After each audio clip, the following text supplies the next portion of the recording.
Hello, hello, hello! Welcome and well met. Welcome to the stream. Today is my 8th time, so part 8 of playing the Great Ace Attorney. About, I think halfway through case. Well, I think it says it goes by episodes. Episode 3, but this is like our second trial because the second episode didn't have a trial in it. Like a proper trial. Anyway, let's jump into it. Okay. Okay, alright. Music's working. I was a little worried. Okay, so everyone just had to clear out because smoke started to fill up the, courtroom. I don't know why I had to think about that for a bit, but there we go. That's today. Today is a little bit of the brain fog. And you gotta go a little buddy. There we go. Alright. Let's get to it. What on earth just happened in there? Mr. Naruhodo, I managed to find out what happened. Miss Susato. I was told it was an advanced form of smoke grenade, a type of exploding device that releases smoke. A smoke grenade? It sounds like the sort of thing ninjas use. We're just making sure everything is safe now. I think the trial will start again before long. But who would have done something like that? The police managed to catch someone who was trying to flee the courtroom, apparently. Flee the courtroom? Why? Well, it's a young girl of around 15, I hear. A young girl? Then could it be the other passenger that Mr. McGilded was just talking about? My thoughts exactly. So, wasn't lying. Oh, what's become of Mr. McGilded, actually?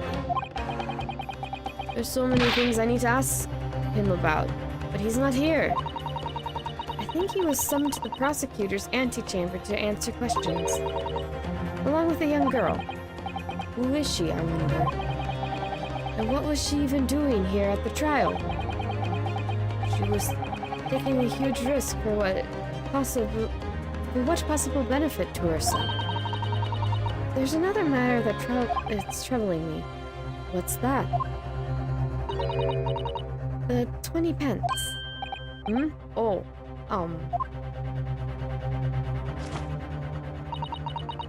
according to the coachman, Mr. Beppo. Do you just record everything in this, Susato? I guess she does. She has so many rules and stuff written in that. And then, wait, do you have multiple books? I don't look the same. I've always been confused by this. He took four passengers that night at the fare of 5 pence each. That comes to a total of 20 pence exactly. But now it seems there were in fact 5 passengers, which means the figures don't seem to add up again. She's right. It is strange. Counsel for the defense. Kindly proceed to the courtroom. The trial will recommence in 5 minutes. Oh, thank you, officer. We'll go straight away. Well, whoever she is, I imagine this young girl will be asked to take the stand and testify now. I really can't imagine what she's going to say, but it could alter the whole direction of the trial. We'll know soon enough, Miss Susato. Yes! And things are gone haywire. 18th February, 1 p.m. Old Bailey courtroom. It's back.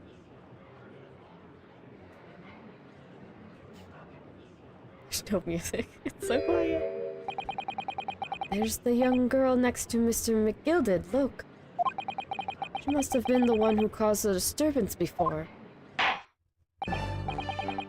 Well, after that rather eventful recess, the court will now resume the trial of Mr. Magnus McGilded. Now then, Lord Van Zix. My lord. I believe you have established the cause of the smoke which veiled proceedings earlier. It's Seems to have been an advanced form of smoke grenade, of the sort typically employed by the army. Good gracious, the army? In the devil's name? It was an elaborate attempt by a young girl to cloak her escape from the public gallery. She was caught. Now occupies the stand. Her name, girl.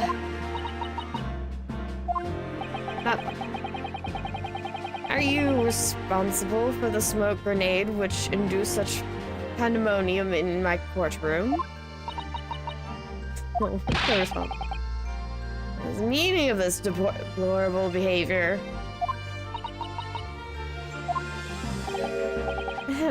If I may, my lord. Yes, Mr. McGilded. I think perhaps I ought to explain here why it is that this wee lass was here in the first place, and why she tried to bolt like that. It's all tied up with events of that night, so it is.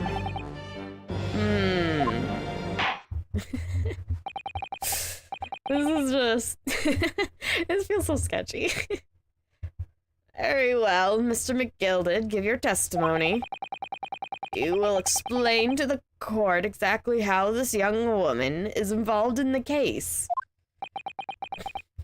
Fancies is just silent. He's not happy. Just what happened that night? It's not like a defense lawyer needs that information or anything. I think he's being sarcastic. Oh, hello! Welcome, welcome! Hello, Margaret! A young girl. On the night in question, I took the back seat in the omnibus and promptly nodded off. Then Bergara, a loud thud and a wee scream woke me from a fair start.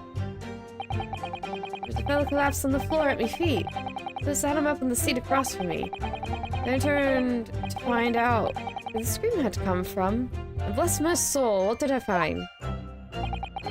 There was a child in there, all curled up in a ball, hiding her wee self away.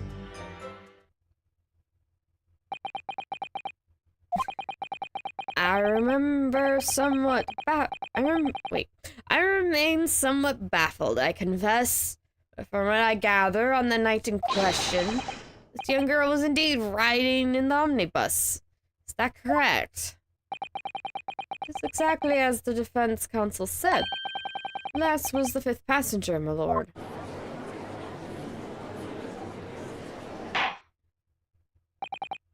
Very well. The defense may now cross-examine the witness. Are you ready, counsel? Yes, my lord. Oop, hello, grandmas. Hello, hello. Or rather, no. I have no idea where to start. Fancy is quiet. I don't think Fancy is very happy right now. Okay. Well, hold it! Keep pressing for information, that's what we normally do.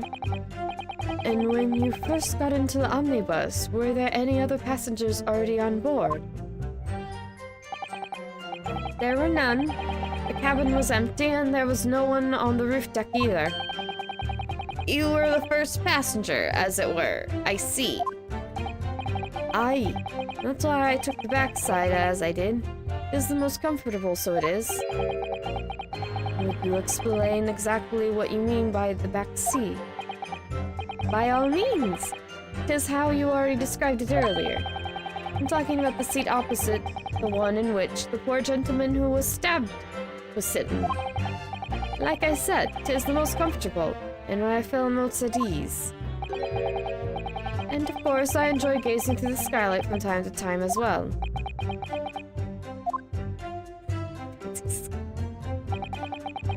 Then Berga, a loud thud. Oh, why am I reading this? Hold it! What me through? A loud thud, you say? And a scream? Aye, that's right. How can I explain it? It was like the sound of someone falling to the ground. What sort of noise? Oh, you think it was the sound of Mr. Mason falling to the floor, having been stabbed. Well now, you'll remember I was asleep at the time, so I wouldn't like to say. And when the sound woke me, I opened my eyes. And there wasn't a soul to be seen in the carriage but the fellow on the floor.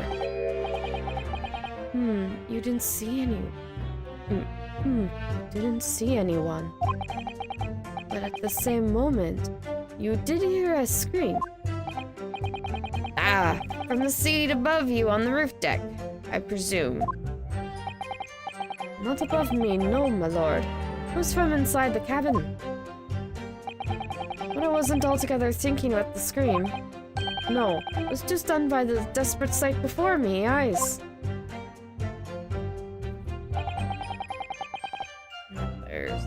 Hold it! Press on. 33.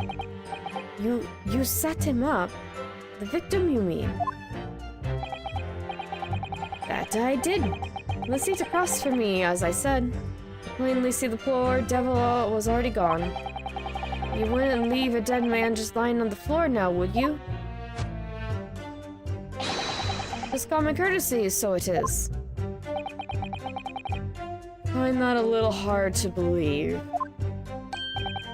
Ah, Lord Van Zeeks. Now would that be? You wake to find a man lying dead at your feet in a carriage. Any normal person would have hailed the cabman. Any upstanding member of London society, that is. Well now, as you know, I'm in something of a special line of business. Business of lending money at exorbitant rates of interest. Unfortunately, my lord, not everyone is thankful for the help I offer them. Some would even see me dead. So I do try, and I'll, where at all possible, avoid getting myself in a tangle with trouble. Are you suggesting you are just going to leave the man there? Heavens alive, no! I was always intending to report it, so I was. Only, I'm going to find out the whys and wherefores first. The whys and wherefores? Right you are. There's some details I wanted to understand before anyone else got to meddle in. The scream I heard, for example. Wouldn't your good self do just the same?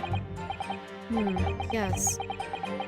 The scream he says he heard at the same time as the thud of the victim collapsing. Okay. Hold it! Let's elaborate on that. I'm afraid I don't understand. I'm sure you told the court there was no one else in the carriage except yourself and the victim. So I did, sir, so I did. As far as I could see, that is. What do you mean by that? Well now, it is a queer thing. The wee scream I heard as I woke up. It came from, excuse the vulgar expression, under me backside. Good gracious! I don't know where that came from. I thought it a bit weird. Under your backside? And when I lifted the seat on which I've been sitting, I found there was a wee cubbyhole there for storage. Mr. Naruhodo, we can examine the omnibus for ourselves, remember? Yes, of course. The whole bus was submitted as evidence. This would be a very good time to have a thorough look around inside. Game, hint hint, wink wink, go look at the bus. Well, you're just talking about the inside, so just go inside. Doesn't look like anything's changed on the outside. And we go... Oh wait, I need to move over. Hold on. I don't want to go. Now I'm B. Well, let's open the door and go inside, shall we? A scene of a murder. Horrible. Oh, maybe I made myself too big. Hold on. This way. Maybe Yeah, right here. Okay. I just gotta move as things change. Oh! Well, that wasn't there before. Hello. That's blood, isn't it? Is something wrong? Oh, it's just, well, blood stain is so obvious, that's all. And yet, Van Zieks has made no mention of it. I suppose that does seem a little strange. Why do I have such a bad feeling about this? Was there a carpet here before? I didn't really pay attention to the floor before. Oh wait, I wanna check this. Oop, I don't, yeah. Just got a little wrong there. Let's try that again. This seat has a handle, it seems. Tis empty. There was stuff in there before. I remember that. This is a storage compartment. There's nothing in here. It's totally empty. Something doesn't seem right here. I can't put my finger on what it is. I don't think they expected you to really open that beforehand. There's stuff missing. And the stagecoach things. Is there anything else suspicious now? Nope. Suspicious stuff is occurring. And I don't like it. It's sketchy stuff. And that's when I found her. Oh wait, back to the talking to the people for those who are not looking. And that's when I found her. It was at the end of the... Yep. Okay, so... Last bit of dialogue to press. You say she was hiding herself. Aye, that's right. It was hard to see in the dim lamplight, but she was all curled up in a wee ball. And I as meant, well, my heart nearly stopped beating in my chest. In me chest, yeah. You're really overreacting this. Still and all, I pulled her out from under there and sat her on the opposite so I could have a wee chinwag with her. Seat opposite. That's right. Just next to the dead gentleman there. You sat this young girl next to a corpse, sir.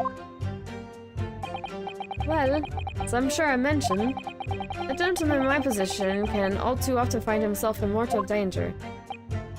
So, I needed to find out just who this urchin was, you see. When I was in the middle of talking with her, I heard another scream, a fellow's voice this time. Presumably, that scream was Mr. First, who was sitting on the roof deck, seats. Right you are again, I would say, sir. Looking down through the skylight, he must have seen this young girl and a gentleman with a knife in his belly. In other words, the previous witness did not in fact see you at all, Mr. McGilded. I believe to be yourself and the victim was in fact this girl and the late Mr. Mason. Aye, my lord. Was, as I think everyone understands now, sat at the back of the carriage, out of sight.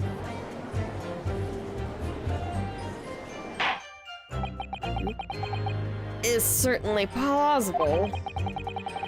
The defendant is somewhat diminutive in stature. Readily confused, perhaps, with this young girl. After that, of course. With the scream from the gentleman over us, the driver realized something was wrong and pulled up the horses. He pulled over. Even in carriages, you'd still have to pull over and be like, "Stop arguing, you rambunctious siblings." I'm being silly. Probably shouldn't be being silly. Thank you, I've heard enough. Events as explained are clear in my mind. However, at least one conundrum remains. Who is the girl? Her name is Gina Lestrade, my lord. She's a chancer, earns her crust among large crowds, leaving people of their purses. A pickpocket. What's commonly called a pickpocket. What? This girl here? A petty thief? I mean, you gotta make a living. Order, order! Is it true, Miss Lestrade? Just quiet. Miss Lestrade, you will answer the question. Oh, jeez. She just smoked bomb him! Well, the judge is pretty pink now. How dare you! What's the meaning of this? Off she goes. Ah! The girl! She's gone! Open your eyes. I'm over here. Good gracious, how? What was the point in that little sidestep? I don't know what you're all thinking. Grown-ups are all the same. This dirty little dipper, you say, slipped up and got caught on the job. She got herself back into a corner, so she knifed the gent. Go on, that's what's in your heads, ain't it? No, not at all. This is a court of law. We're here to determine that... And Gina shot Ryunosuke in the face with a smoke bomb. Now Ryunosuke's all green. Or he would be. Well, actually, I don't know if necessarily colored smoke would color a person, per se. You might get dusted in the stuff, though, that's for sure. Look, knives are for cowards. Only thugs use weapons like that. All I need for what I do is these fingers. I'm a professional, alright? Maybe not in your eyes, but I got pride in what I do. I have no idea how to do Gina's voice. It might change. Let me guess, you don't count smart guns around weapons for thugs. Oh, this? Yeah, it was in the bag I lifted the other day. Down where they keep the four-wheel drags. Nice, isn't it? I like the pink best. Do not wave that thing in my direction again. And Van Zieg's pouring himself a cup of wine. This is becoming quite the circus. And Van Zieg is quietly, like, tolerating everything. Probably begrudgingly and barely. So, you admit you were riding the omnibus on the night in question.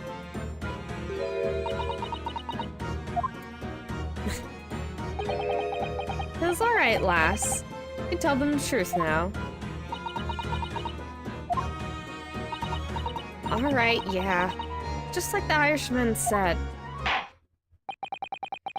The court now accepts this girl, Miss Gina Lestrade, as a valid and significant witness in this case. Accordingly, young lady, we will now hear your testimony if you please. You will tell the court exactly what happened on the omnibus on the night in question. And... Alright, if I have to. I like Gina. She's fun. What the girls saw. So I snuck inside the carriage before they hooked up the horses, just like always. It was a right old waste of time. I got nothing to show for my troubles that night. I tell ya, you can't see a blind thing in that hiding place. It's pitch in there. Then after a while, I hear this loud bang.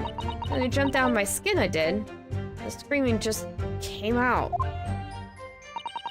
It's because of that, the swell found me. He did help me get away, mind. Yes, he let you go. I fail to understand why you would let the street urchin go, Mr. McGilded. Oh, 'tis simplicity itself, my lord. You see, she couldn't possibly have killed the other passenger. I knew that for a fact. How? As I'm sure I said before, sir. Omnibus. I was sitting on top of... I was sitting right on top of the place she was hiding herself. I I think a demonstration is called for. Really? This is where I was sat that night. And the cubbyhole of which you have spoken is underneath the seat, I presume.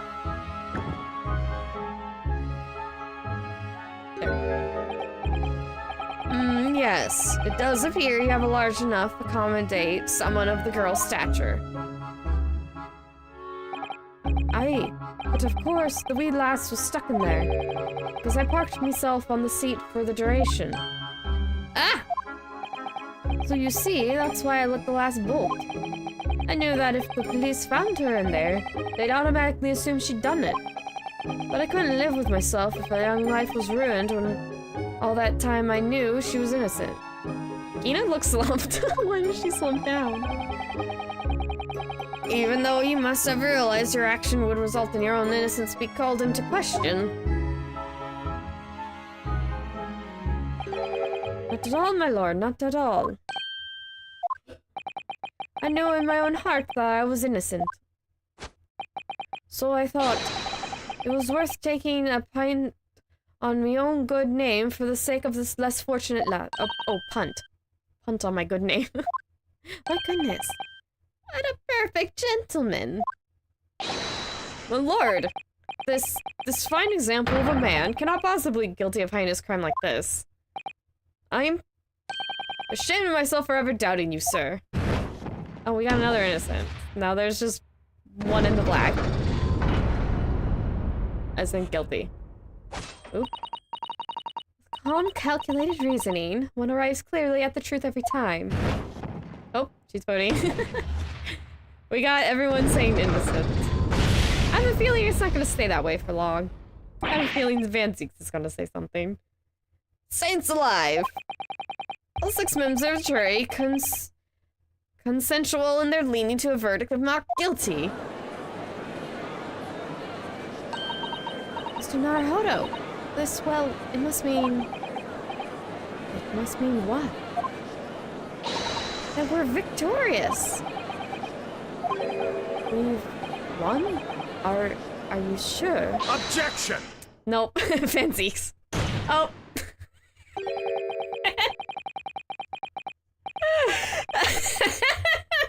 Oh, that's my favorite animation. He axe kicks the bench. As in the table thing in front of him. Are they called benches? I think they might be. The podium? Whatever. He axe kicks the thing in front of him. Oh, stupid man. He pours himself glasses of wine. He eats his cups around. He axe kicks the desk in front of him. He's such the troublemaker. Okay. Oh, it's hard to do voices when I'm laughing and coughing. Hold on, let me get a bit of water. Ah, okay. Okay. If the sight of my iron-heeled Wellington offends, pray do forgive the discourtesy. Everyone's like, oh my gosh. This really is a consummate example of the one monumental flaw in British judicial practice. Where evidence and reasoning should be paramount, emotion rules the day. Emotion? Witness' latest statement gives us a clear insight into his true nature. What do you mean, his true nature? You really think Scotland Yard would have made such a glaring omission? Omission? I'm messing up the word. After the incident, the omnibus was comprehensively searched by officers of the police. Obviously, the interior of this cubbyhole, as the witness put, was included in their investigation. The compartment under the posterior seat was full of coachman's belongings. There's note in black and white here in the police report. Good lord! The evidence has been tampered with. In order to corroborate Mr. McGilded's story, someone has unlawfully removed everything from under the seat. What? Yeah, we kinda know that. I knew that at least. Order. How could such a just messing up my words. How could such a devious contrive possibly have been in effect, Counsel? Naturally, we must acknowledge the differences of the Stop using big words, Vensix. Goodness me, it's hard enough doing your voice and reading. Okay. The differences of the constabulary. Okay. Naturally, we must acknowledge the differences of the constabulary in allowing this to have happened. Or deficiencies? Oh wait, that might have been deficiencies. There's some words I just don't see written down very much. However, I assure you, when the omnibus was wheeled into the courtroom this morning, the compartment under the seat was not empty.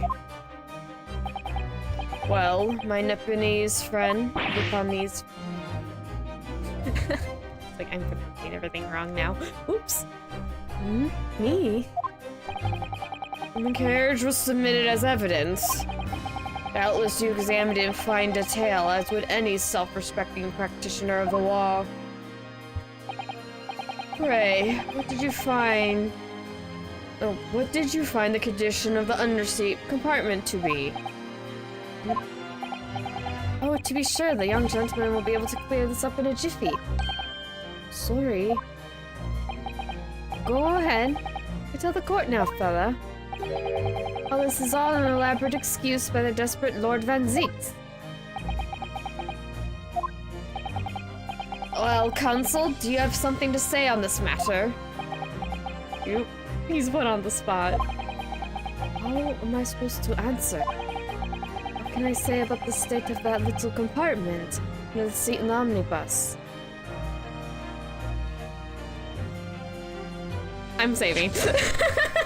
I forgot how you answer this. I want to say honestly, because I doubt Ryunosuke would. It wouldn't sit right with him. But I mean, that doesn't look good for us, but I just can't see Ryunosuke saying not being honest. I can imagine it's like, I didn't look, like somebody actually not looking. Like, I didn't look, what do you want me to say? But I did look, so it wasn't empty. I really don't know if giving this answer is helping my cause as counsel for the defense. But as far as I remember, at least. When I first examined the compartment, I'm fairly certain there's a number of articles inside it, yes. Are you sure, Counsel? Are to be whist? What are you saying now, you daft doll? I thought you were on my side here. Oh, Vensix. I think Vensix is getting impressed with Ryunosuke every now and then. What game are you playing? Ask us to defend the man in the stand. Would you say something to compromise his position? Because Ryunosuke is honest. He wants the truth. As the advocate for the defense in this trial, I confess I'm still not entirely sure where I stand. But it seems to me that I should state what facts I do know as clearly and honestly as possible. Interesting. It's not altogether pleasant, fella. I'm simply telling the truth, Mr. McGilded. Well, don't forget that you're supposed to be representing my best interest here, lad. Now then. A fella's memory is a curious thing, and not altogether reliable, no. The court must have considered the facts. But their cubbyhole near the seat is empty as the devil's heart, so it is. Do you think perhaps it would be in your best interest now to admit that you might have been mistaken? Why? Why do I feel like something's not right here? I should like the jury to weigh in on the matter, I think. That compartment is designed to house equipment used to maintain the smooth runnings of the carriage. Guards rules state that the omnibus should be properly and fully equipped at all times, so it certainly would have been empty on the night in question. Beppo isn't that irresponsible. The money-lending fleecer and the pickpurse are lying.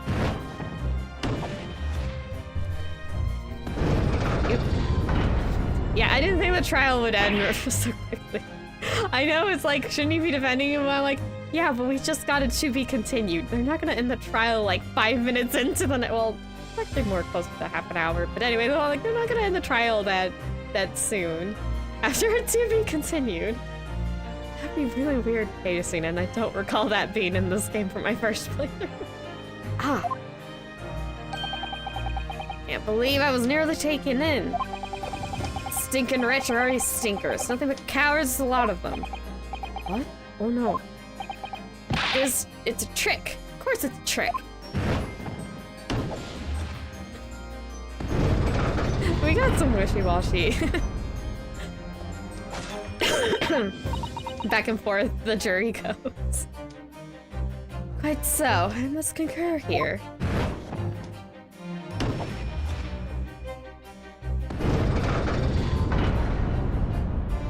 Anyone else? With calm, calculated reasoning, one arrives clearly at the truth every time. Yes, but every time a different truth, it seems. And Van Zinks is bowing. My lord, I humbly exhibit the scales of justice. Surely a verdict of not guilty at this time would be wholly inappropriate. Thank you, counsel. But before we proceed any further, there's a matter of outstanding cross-examination.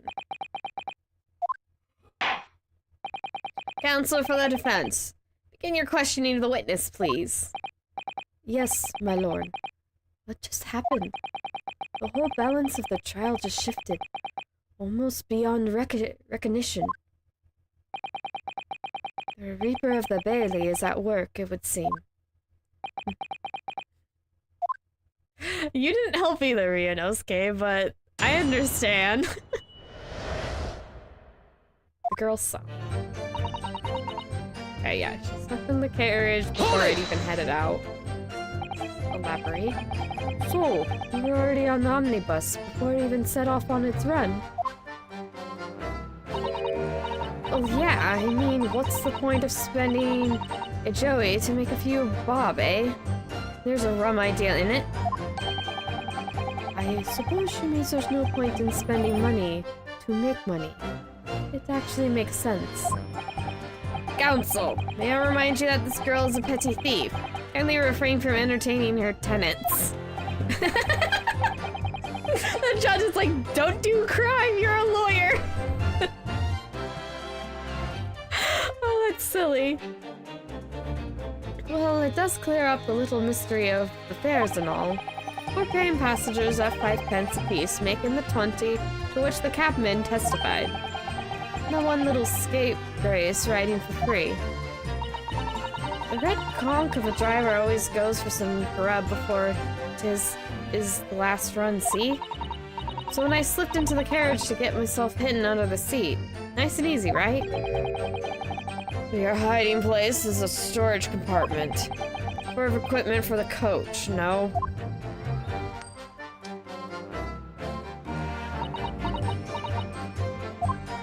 It's quiet. Yeah, there's brushes and buckets and whatnot in there, sure. Always check that all out and cram in a corner somewhere. Never seems to bother much. And yet, according to the file reported by the police officer who first arrived in the scene, the compartment was full of such paraphernalia.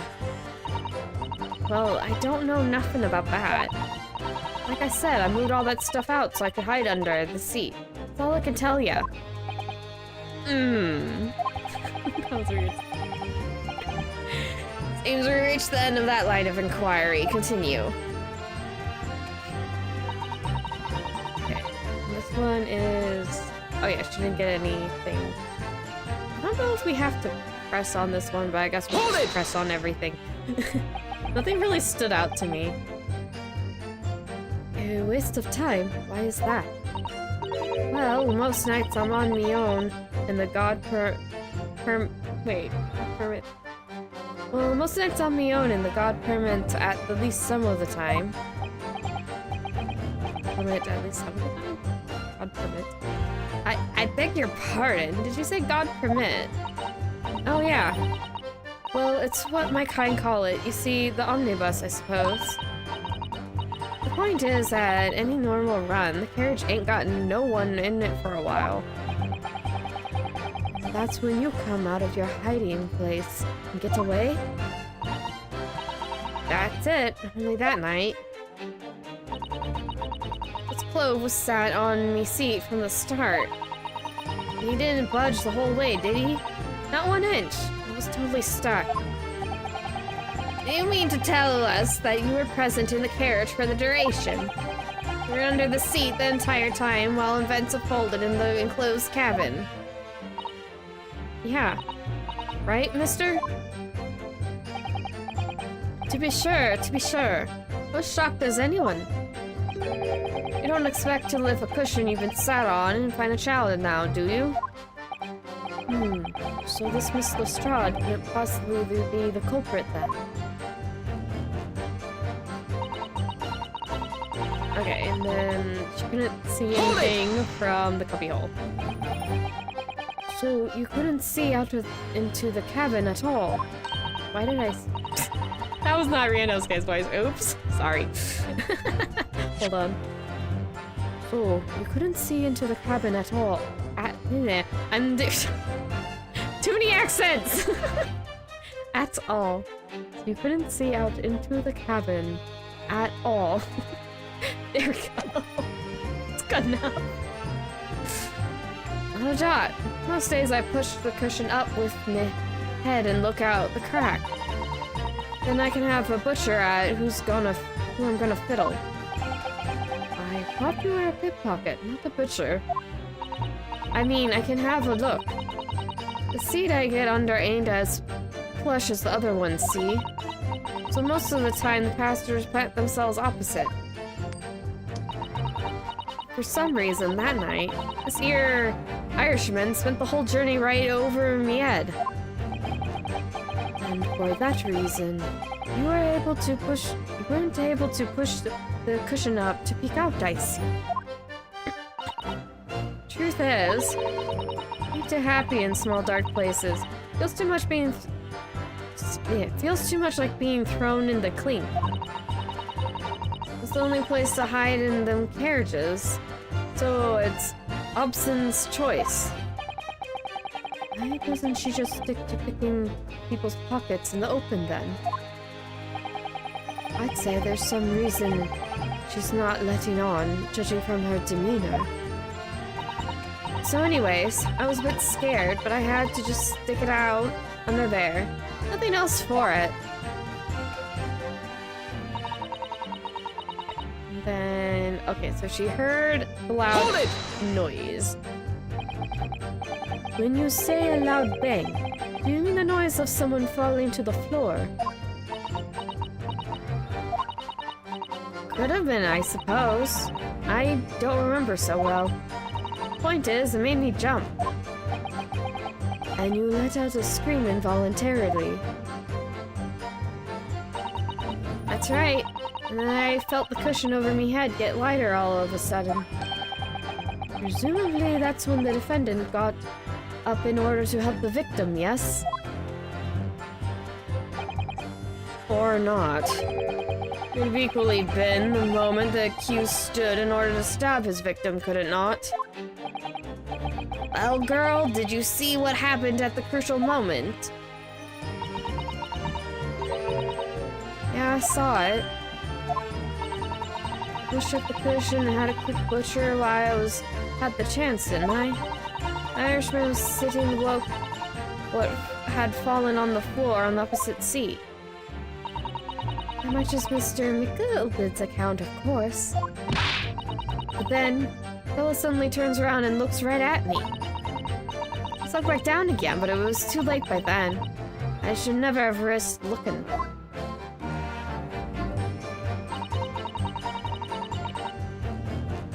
Hold it!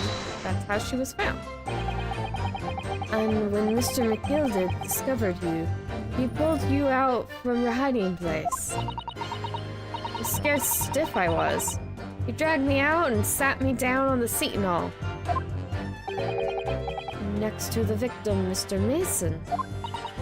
Yeah, Brooke had a knife in his guts. He was still bleeding. The carriage lurched a bit, and he ended up falling onto me. How awful.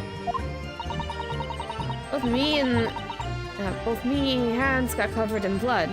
Made me feel sick as a dog. Both her hands covered in blood. That must be what the rooftop passengers saw. After that, I believe you talked with Mr. McGilded for a while, is that correct? He asked me some stuff. I wanted to know me name and what I was up to and that. Then I heard some shuffling from above. Someone screamed. Yes, Mr. First, on the roof deck, one would presume. Well, I didn't want no one seeing my face, so I didn't look up. Then the horses were... Oh, then the horse... Would it be still horses or would it be horses? I'm not really sure how to read that. The horses were drawn smartish, and that Irishman says to me, back under the seat. See what you can get away... See that you can get away later.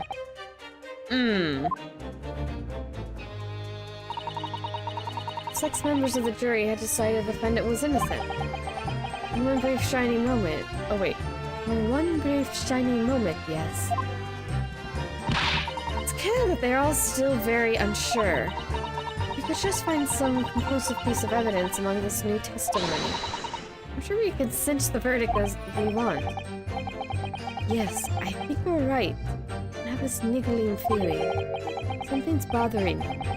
I just can't put my... Something's bothering me, but I just can't quite put my finger on it. Okay. Okay. What is the evidence? Yeah. We have autopsy report. Nothing... Yeah, nothing in this. There's no confliction of time or how they died. That's not the question here. Oh yeah, he's still missing a button. It's definitely the knife.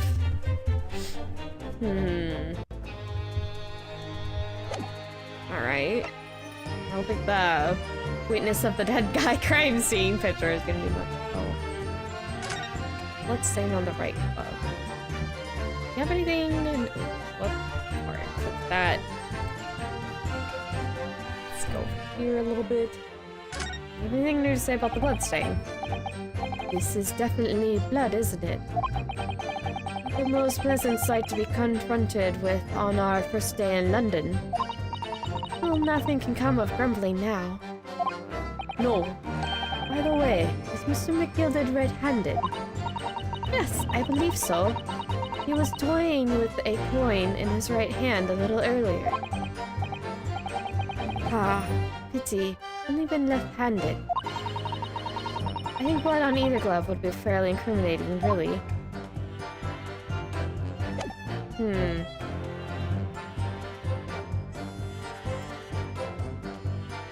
Let's see. Open the carriage. Well, I don't think there's gonna be anything in the ledger. Like a knife. I'm gonna think about the omnibus again. So, up here. You can certainly see inside the carriage through this opening, that's for sure. Yes, there's a lamp in the enclosed cabin. So I'm sure the witness would have been able to see quite clearly. It's not good for us. That's not the same.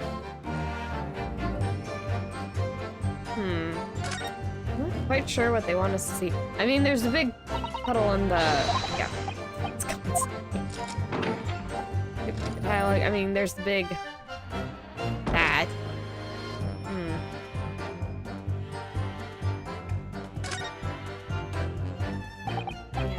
Yeah, this is insane. It's just, well, the blood seems so obvious, that's all, and yet then takes me no mention. Inosuke has a bad feeling, so maybe I gotta show the omnibus at one point. Dude, wait. I really don't remember what I'm supposed to be doing here. So I gotta figure it out. Yeah. Snuck in before the horses. There's nothing wrong with that. There's nothing contradictory. Wait, waste some time. Blind thing in the hiding place in the kitchen there. Yeah, nothing wrong with her being in the dark. Loud bang nearly jumped out of my skin and the scream just came out. Maybe I gotta... Maybe here? Save. It may take me a little bit of doing.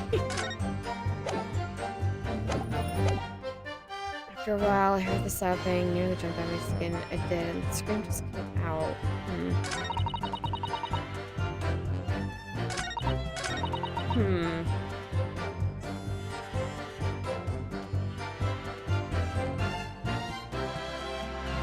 I mean, is it?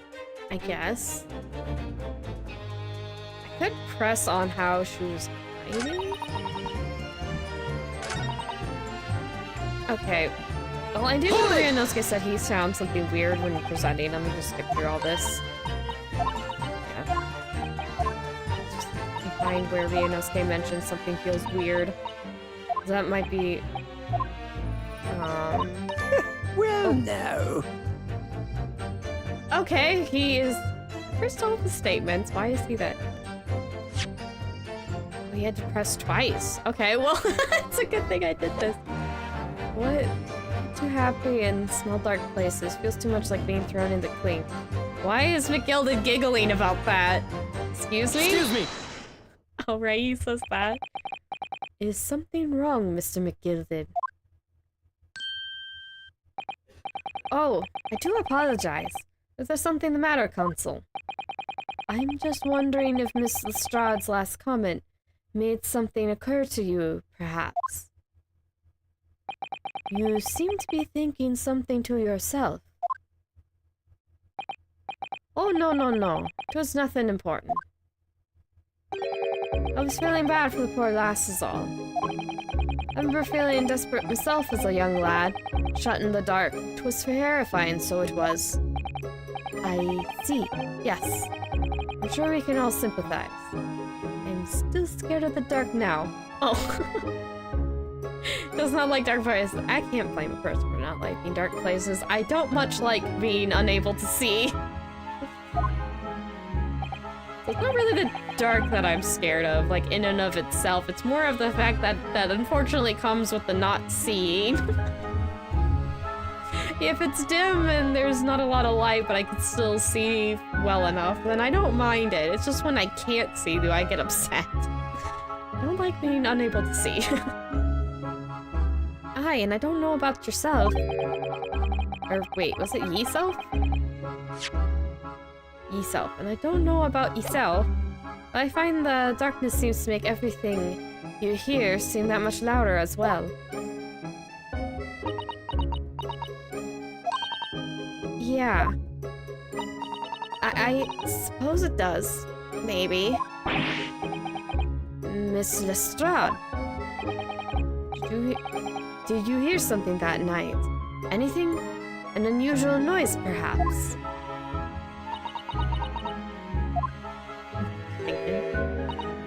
Nah, not really. All I could hear was the Irishman snoring. Jabbers! There's no need to tell the whole world of me foibles, you little scamp. What a pity. only Miss Lestrade had heard something, it might have given us a vital new clue. Yes. What should we make of that last statement of hers? Insignificant, profoundly important. I guess it's important. It means she heard snoring. My lord, I believe the statement just made by the witness is profoundly important. Profoundly important? But all she said, that she heard nothing. Yes, which is the profoundly important point. I'm almost sure of it. I'm almost sure I don't understand the inner workings of your Eastern Mind, Council. Nonetheless, Miss Gina Lestrade, you'll supplement your formal testimony by repeating the last statement, please. What? Supplement? What are you on about?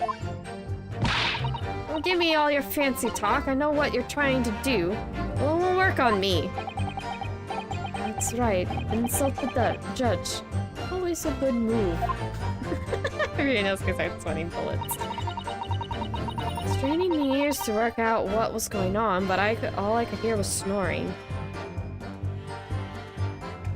Do I have anything that mentions that's a loud noise? Not really. Okay, well, I guess press on this. So you were straining to hear what was happening the entire time? Since the moment you hid yourself? Not exactly, no. Sorry? Well, there was no one in the cabin to start with. I could just push up the cushion and have a butcher to see what was what. But then when I saw this swell getting on, I got me head down so he wouldn't notice me. And Mr. McGilded sat on the seat under which you were hiding, correct? Yeah! Were you Adam and Eve, eh? What a mug! So then all I could do was listen. I was waiting to jump out of there as soon as I heard him leave, you see. Would he? Not likely. Even though we stopped here and there, I never heard the door open. So I just had to stay put and listen to him driving his pigs to market, snoring like an old dog he was.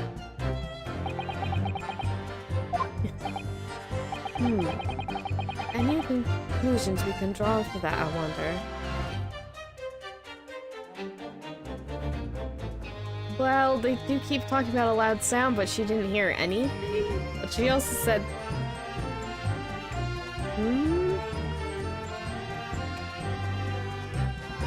I don't see anything, but I kind of figure that it's... I kind of have to say something's amiss?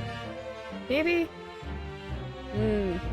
This is the second trial, so there might be some trickery involved. Okay, I'm just gonna say it. I don't mind going back. Okay.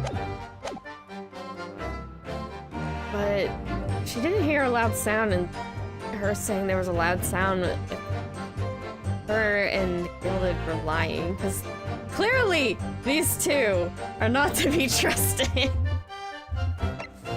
Doesn't add up. She didn't hear any loud sounds. Oh, then Mr. Mason wouldn't have gotten on. She didn't hear the door open once. Right. Mason, she had to have heard Mason get on. Miss Lestrade, what you have just told the court, it's clearly at odds with the facts. Ah! At odds? Are you sure, man? Absolutely. Seems my Lord Nepalese friend is not as dull-witted as I feared. So Van Zieks realized it too. Yeah, did you not hear? How did Mason get in? If she didn't hear anyone get in, like, what's going on? Now I'm kind of curious. How did Mason get in? Counsel, I must insist you bolster your claim with evidence, or some compliant party's name at the very least. Yes, my lord.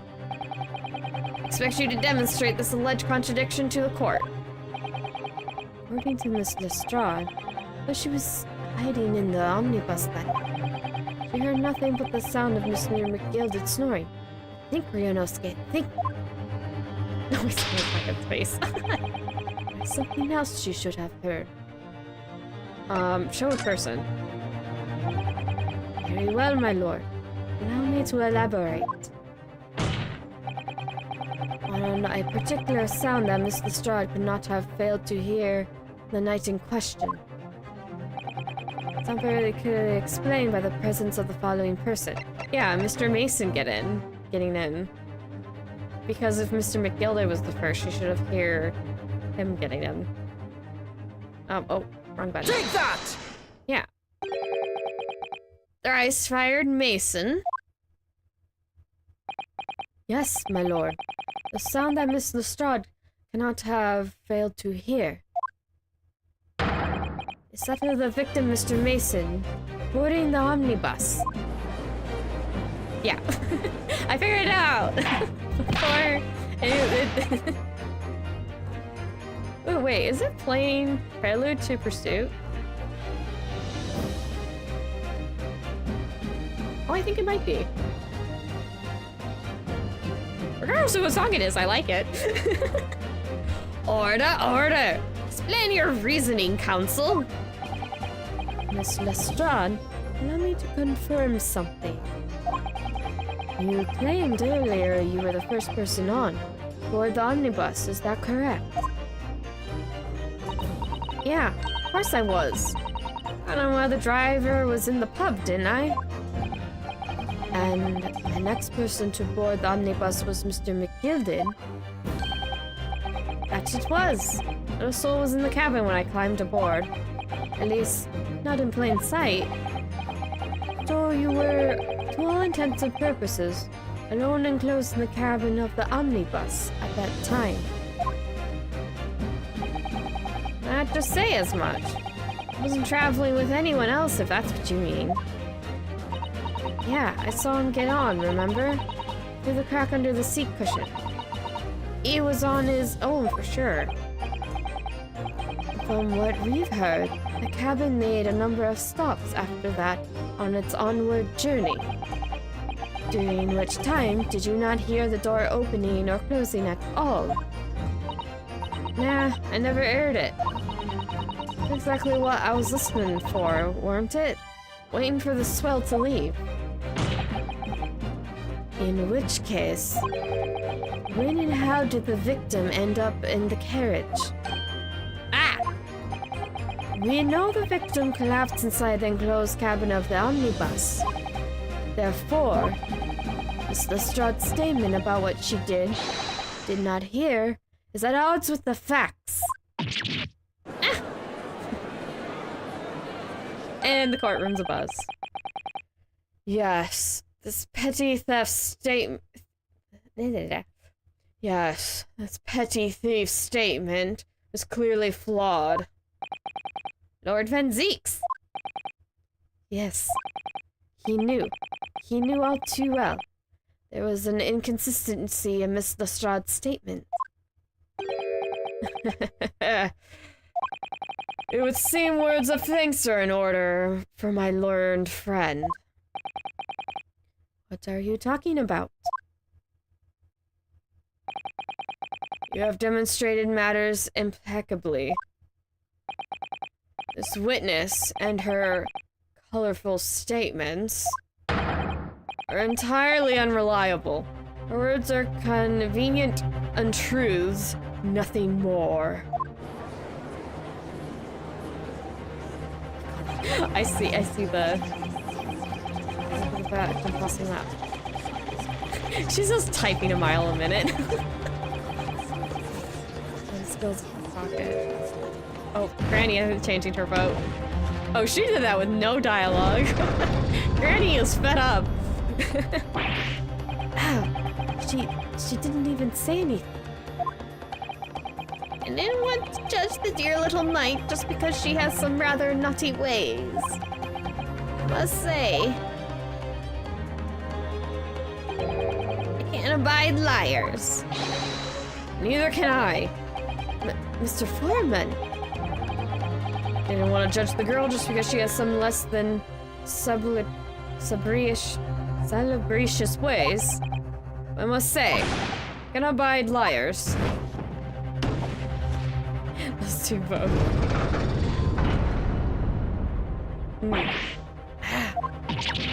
Mr. Naruhodo, it's 5 jury members leaning towards guilty. And he's getting more wine. Is he drinking this? I've never seen him drink it. He just picks it up. So it's... Well, your consideration for others is refreshing, my Nipponese friend. Through the considerable troubles you have spared me. Oh, he actually drinks some. Yes, very refreshing. Don't drink in the middle of the court! And in this case, yelling, I'm not talking. Ah, what are you playing at? You've forgotten who you're working for, you useless Eastern Animan? This carriage is perfect. Stop looking the dagger. Your number 2 is the only one left. So Naruhodo, the way it's going... I know. We can't find some new way to convince everyone Mr. McGilded's innocence. Judge will rule, and we have lost. I very much wanted to believe the words of one of London's most respected gentlemen. But those of us in service know we must accept hard truths. Hold it! Oh.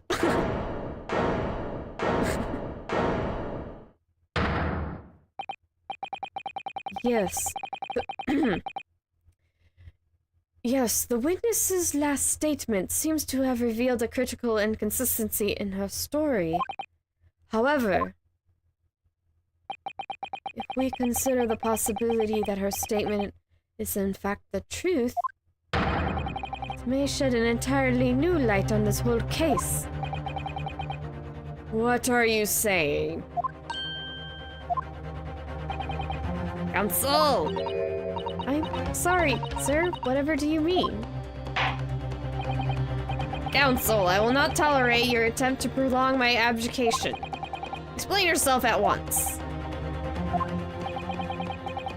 When the accused boarded the omnibus on the night in question, the victim was nowhere to be seen. Subsequently, the carriage door was not heard opening a single time as testified by the witness in the stand. And yet the victim's body was found inside the carriage. If this petty thief's words are to be believed, how do you explain the victim's miraculous appearance inside the cabin of the omnibus? Did he go through the skylight? There's only one way to explain how the victim came to be inside the carriage. He was already there. There's another entrance. He was put there after he died. I have no idea. I could have saved it again.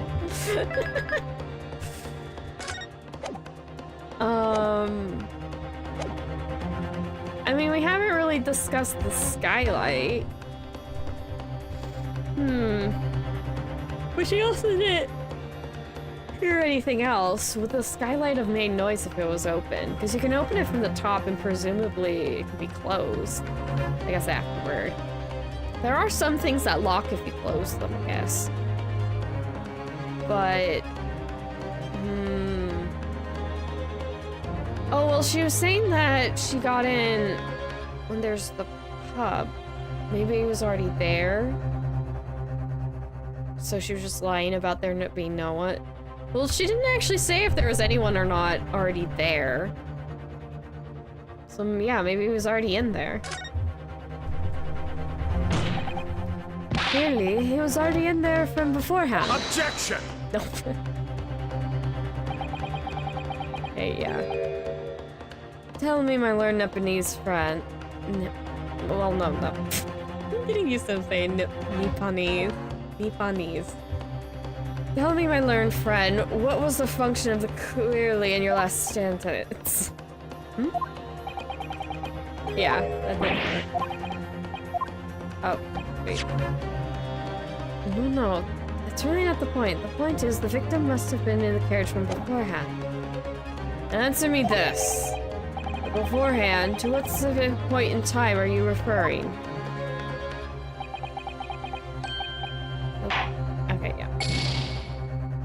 Not that. Rebel War probably. Yeah, no. And just going back to the question. Yeah. Oh, what could be it? Yeah, I wasn't convinced. There after he died. That wouldn't work either, because then how would you have gotten the body there? Yeah, that makes absolutely no sense. So is it the skylight?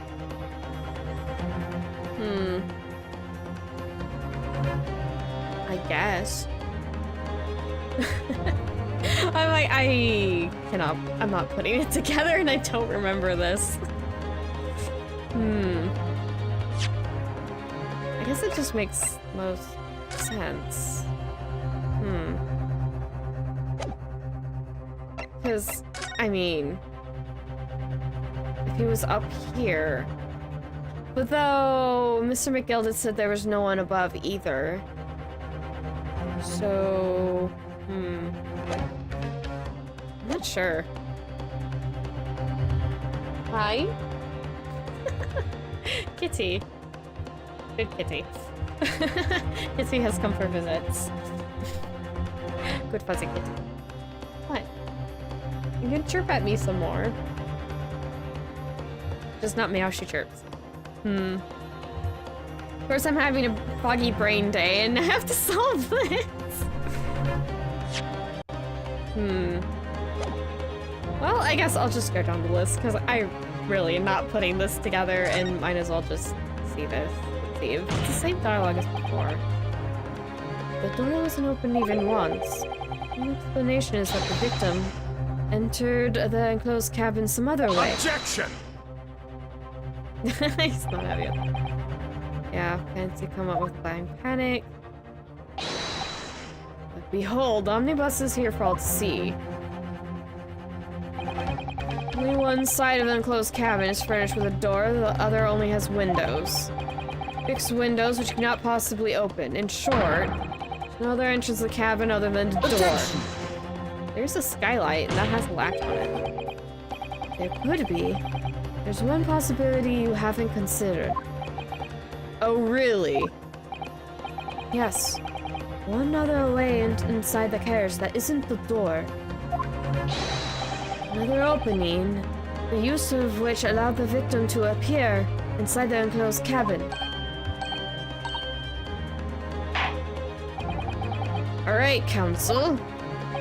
The defense will identify the location for the court. Okay. It was that. I got it wrong once. I'm not redoing it, it's only once. Here's the omnibus on which the incident occurred. Where on earth is this entrance by which you propose the victim entered the cabin? The skylight. It has a latch on it, so it... You don't put latches on things that don't open. Like lock latches thingies. X, right? Take that! Yeah. Hopefully that's in the right place. The answer is obvious. It could only have been the skylight. I say, the skylight. Objection! Your ludicrous proposal almost had me lost for words. However, you interrupted him. Skylight may well be large enough for someone to pass through. Objection! So you claim you have a shred of evidence to support your addled brain theory. Both Mr. McGildy and Miss Lestrade said the same in their testimonies. They each claimed to have heard a loud thud, such as the noise made by someone falling to the floor. Ah, I see how you're supposed to put it together. There's a skylight, so it's someone up above. Ah, I see where this is going now. I don't think I figured that out the first time either. That's why I couldn't remember anything. I didn't figure it out. I'm like, what am I supposed to do? I don't see how I'm supposed to come to these conclusions. I can see where they're coming from, but I don't know why they're thinking that, you know? Yes, which has already been explained. As the sound of the victim falling from his seat, having been assaulted with a dagger. Yes, it has, but when a man slipped slipping from the seat onto the floor, really have made such a loud sound, such a loud noise, as the witnesses describe. A noise loud enough to cause Mr. Strad to let out an involuntary cry, in fact. Good gracious! Perhaps, in fact, that was the moment the victim made his entrance into the cabin. No, let me rephrase that. The victim didn't enter the cabin as such. He fell into it. Objection! He's just exasperated. And he just makes me giggle the whole time. Are now suggesting the victim fell from the skylight into the cabin. That's simply impossible. How can you be so sure? Because if the victim had fallen inside through the skylight, as you say, passengers on the roof deck would have seen it happen. And yet, not one person made mention of events in their testimony. Well, yes, that's true, but... Hello, McGilded. Right there, humble fella. Make a wee comment here. Mr. McGilded? To be sure now, the two fellows who sat on the roof that testified afore said nothing of the victim falling through the skylight. But it seems to me, my lord, it is not so much a case of them not saying, but... Aye. It is a case of them being unable to say. What? I think perhaps the two fellas do be having something of a compelling reason not to mention what happened. Wouldn't yous not agree, fine ladies and gentlemen of the jury? Oh my goodness, surely not. Those two chaps on the roof? And she's furiously typing. You mean the ones who stuck the knife in the man were... Ah! Granny's just yelling. Oh, hello there. Just what exactly are you doing here? You blighter? You rotter, he said. You rotter! What are you insinuating? Of course. There's a flaming outrage. I got a good mind to give you a blinker in a minute. I'll give you a shiner in a minute, he said, and so will I. Mr. Fairplay. You're effectively accusing me, a city gentleman and well-respected banker, and me, a very angry hatter, judging that someone like me would have stabbed that man in the guts. It's a disgrace. Scandalous. It's... I protest. I protest in the strongest possible terms. That's right, I protest too. About you, you rotten scoundrel. And McGilded is just giggling. This is getting more like a circus by the minute. Order, order, order. It's not the time, witnesses. I will not permit this wanton invasion of the stand. Return to the ante-room at once.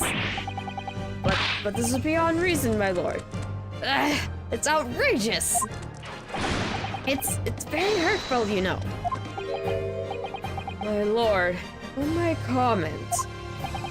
Go ahead, Lord Van Zeeks. It was the defense that incited this outburst from the witnesses. The learned friend has seen fit to abandon all protocol and accuse witnesses without proof. Accused? I never intended to... It seems, young Nipponese, that your command of the English tongue is wanting. You propose to this court that the victim fell through the skylight from the roof deck of the omnibus. That hypothesis could not have possibly stand without the rooftop passengers being aware of events. You have branded these gentlemen liars. You've intimated their criminal guilt. Our British courts of law, that is what is termed a baseless accusation. I know I was rash to put this idea forward without any actual evidence, but you can't just dismiss it without a second thought. What are you wasting time for? Get him to testify. I thought there was something fishy about that hat from the moment I lays eyes on the fellow. And this matter through now, one way or another. What's that? There's filth and rubbish in our midst. We must dispose of it at once. Oop.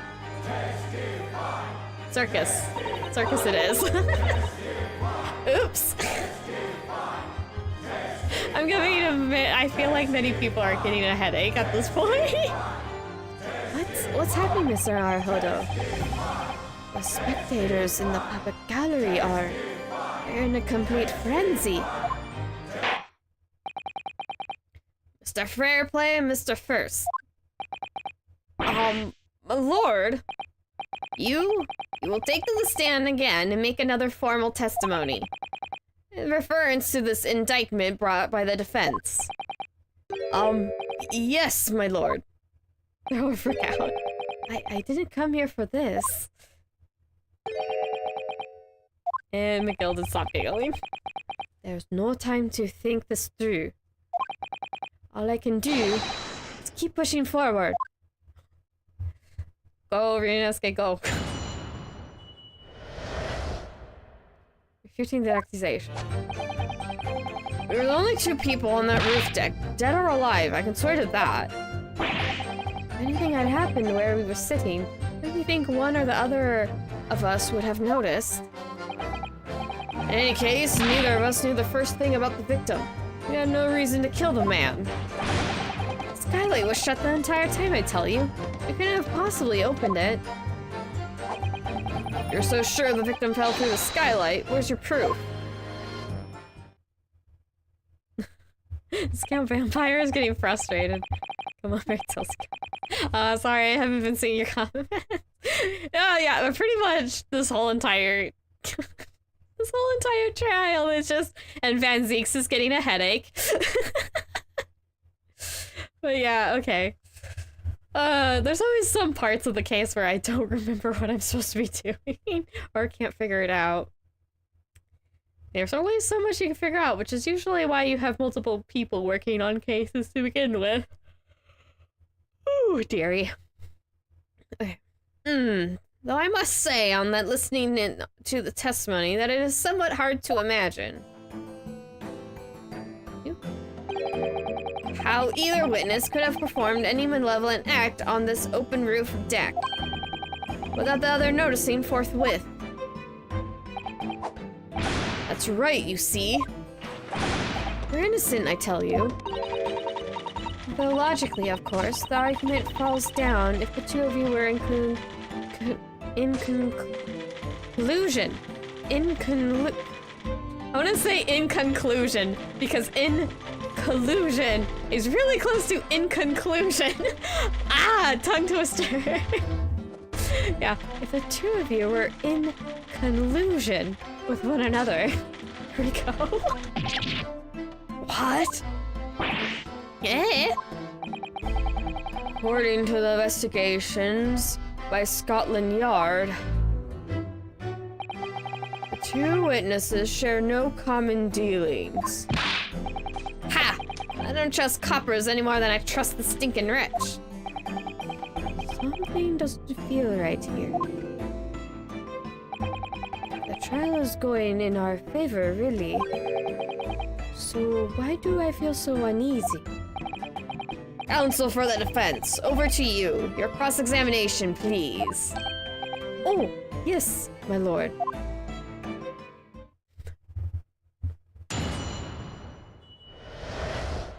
You know, Ryunosuke, every time the trial goes in his favor, he's always uncertain. Repeating the accusations. Okay. Hold it! Start pressing. So at no time did the victim, Mr. Mason, climb up to join you on the roof deck. Absolutely not. Dickon. No question about it, he said. Nothing at all. None at all. Oh, but yes, of course. I remember seeing them both. I saw the victim enclosed in the cabin talking with this man here. This is true, Mr. McGilded. Dear me, my lord. The risk of repeating myself. Reported the omnibus alone and nodded off inside almost immediately. It's an outright lie. Without a doubt, you were engaged in... Let me stop you there, fella, and ask. Do you have any evidence at all? Ah. 'Tis all about the evidence in courts these days, so it is. You do well to remember that. Ah, I saw you with my own eyes! Those two are very heated. This is going so well. Ryunosuke's like, it's a circus. Anything happened? Okay. Hold it! What do you say? Well, on the final run of the omnibus past 10 o'clock in the evening, it would certainly have been quite dark. Perhaps too dark to see clearly. This is some kind of lark? This is some kind of joke, he said.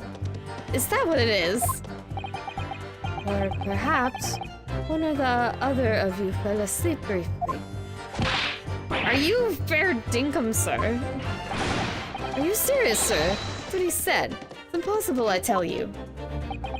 I'd give you the keys to a vault if you could fall asleep in that bitter cold. If you did manage it, your eyelids would freeze shut and you'd never open them again. That's extreme. It was extreme, I tell you. We had to put up with it because this man had locked the door. Any true gem would have unlocked it and let me in when I knocked. I'm dreadfully sorry about that, young fella. But you see, I was always with the fairies. I didn't hear ye at all. That's a lie. I saw you through the glass. You were talking to someone. Now, 'twas a cold night, so it was. People do be seeing things that aren't real in the cold. It's hardly surprising. Seeing things? Seeing things? I believe we have reached an impasse here on this particular point. Ah, you! Don't take it personally now, lad. If I am a suspect in this case, 'tis only fair that you and the other fiend are too. Open and free competition is what a capitalist society is all about. This isn't a competition I should like to be involved in, really. He's so dejected. He goes from running like a horse to just being totally dejected in a second. Okay, do we have... Hold it! Any information? So, you had never met Mr. Thrice-Fired Mason before? Oleme, no! Not ever, not once, never. He never met the man before, he said. Never! And you, Mr. First, had no prior dealings with the victim either. That's right, sir. Hatters don't have much to do with brickmakers, to be perfectly honest, sir. No, I imagine not. You see? How many different ways can I put this? Neither of us have the remotest connection. Well, no. Ooh. Oh, what do you want to say? Excuse me. Mr. McGilded. Yes, Counsel? What can I be doing for you? Did the witness's last statement give you pause for thought somehow? Not the remotest connection. Is that right now, I wonder? What are you insinuating now? Ah, Mr. Fairplay. 'Tis been too long, so it has. Eh? I'm not very much mistaken. I believe 'tis fast approaching, is it not? Your payment date. I beg your pardon. You borrowed 20 guineas from me, sir. At an unconsiderable rate of interest. You tricked me. It's extortion. Well now, is that the touch of begrudgery, is it? The sort of begrudgery that might motivate a fellow to pass his crimes off on another. Ah! And young Mr. First? Me, sir? You went with me? You do be making hats for a living, do you not? That there top hat sliding on ye head, is that one of your own creations, is it? Oh, well, I'm just an apprentice, you understand. I'm learning to find the perfect fit for whatever fine gent walks through the door. The perfect fit, is it? Well, 'tis very distinctive design, so it is. My customers like it, I tell you. They like a distinctive touch. Customers, such as thrice-fired Mason. Ah! There was a photographic print of the victim submitted as evidence afore, my lord. Hmm? Oh, this you mean. I can't help thinking that poor fella's hat looks distinctively familiar, wouldn't ye say? Oh! That's one of my hats! Aye, that it is. So it seemed the brickmaker was a customer of yours. The sort of customer, I wager, you could have had a wee quarrel with over the distinctiveness of the goods. Oh, no, sir. Absolutely not, sir. Well, there's really nothing more to add. It wouldn't be right to say that the two fellas here haven't the remotest connection to the victim, you see.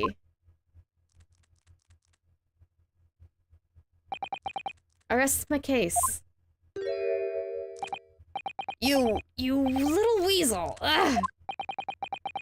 He's better at this than I am. Gosh, Mr. McGill certainly has been thorough in his research, hasn't he? And he's giggling to get some more. Please, don't let a little interruption hold up the proceedings.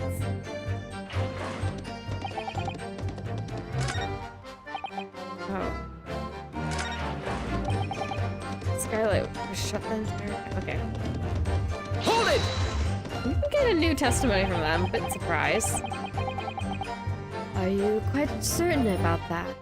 The skylight was shut the entire time. I'm going to lose my block with you in a minute. He's going to lose his rag with you in a minute. That's what he said. Take a look for yourself. Go on. You see? It was shut fast. It's shut fast now, just like it was on the night. So it is, of course. The fellow beside Mr. Mason could likely break right through it, still and all. What? Just looking at the size of the thing, you understand? Arg, now you hold on there a minute, sir. The size of the thing means nothing. On its own, let's consider the bigger picture here, shall we? Let's stop biting our cane, shall we?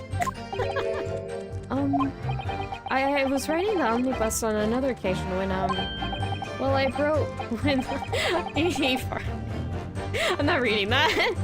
I shocked myself with it as it happened. The judge doesn't even know. This is an unexpected confession, Mr. First. Yeah, I'll say. Oh, I just mean to say, well, the point is, I tried to open the skylight, you see. but just my luck. I couldn't make it budge.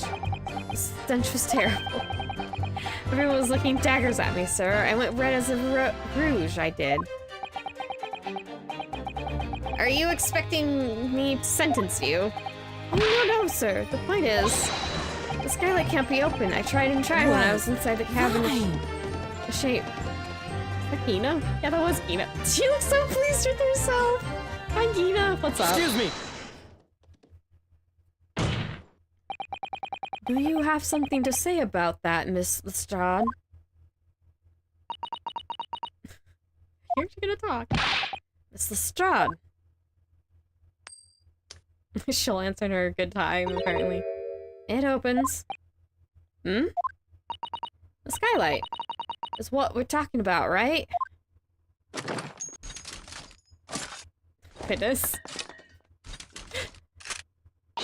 She is armed and dangerous. All of them skylights open, dead easy. More easily than you can load that weapon? That's a lie, I tell you, otherwise... when things got gassy, I can't do it from inside, you mug. Oh! Look, a few weeks ago, I was up on the roof deck of one of them drags. And I had a great hull. I mean, I had a purse coming out of me ears. I had purses coming out of me ears. Mr. Strad, this is not the forum to be elargicing on the subject of your criminal activities. Well, anyway, I had a bit of a scare. I lifted the last bloke's purse. He got wise to me.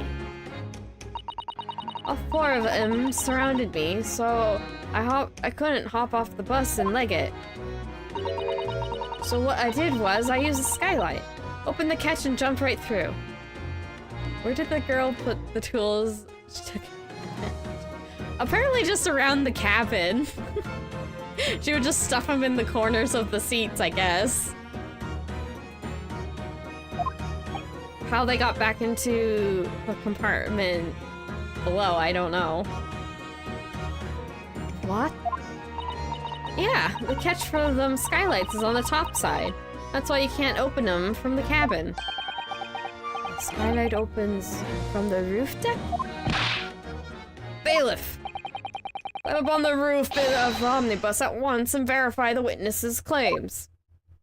I mean, yeah, you can. We've seen the latch this whole time. Ta-da! It opens. Ah! Oh, my hat. See? Gina's so pleased with herself. Order, order, order. So it appears the street girl's statement is quite true. I don't believe it. The skylight opens. And from the roof deck. Sir Naruhodo. This could be the clue we've been looking for. Well, counsel for the defense, please continue with your cross-examination. Did we get the skylight added to our court record, or is that just part of the omnibus now? Yes, my lord. So, skylight opens. Perhaps I should investigate for myself. I guess we shall. What are we on? We're on the last one. Yeah, this the entire time. Okay, yeah. We're on the last statement, but before I press that, I am gonna look at the omnibus again. Can we get this updated or something? Oh, I need to move. Whee! So the skylight was fastened shut before, but now the catch has been undone. We should be able to open it. Can we go inside now? Oh, wait. Hold on. There's red there. You can certainly see inside the carriage through this opening. That's for sure. Yes, and there's a lamp in the enclosed cabin. So, I'm sure the witness would have been able to see quite clearly. Yeah, that's not okay. inside. Okay, you're currently going inside. There is red on that little Dory Bobby thingy. Yes, we're going to go in. Same dialogue as Lily's husband.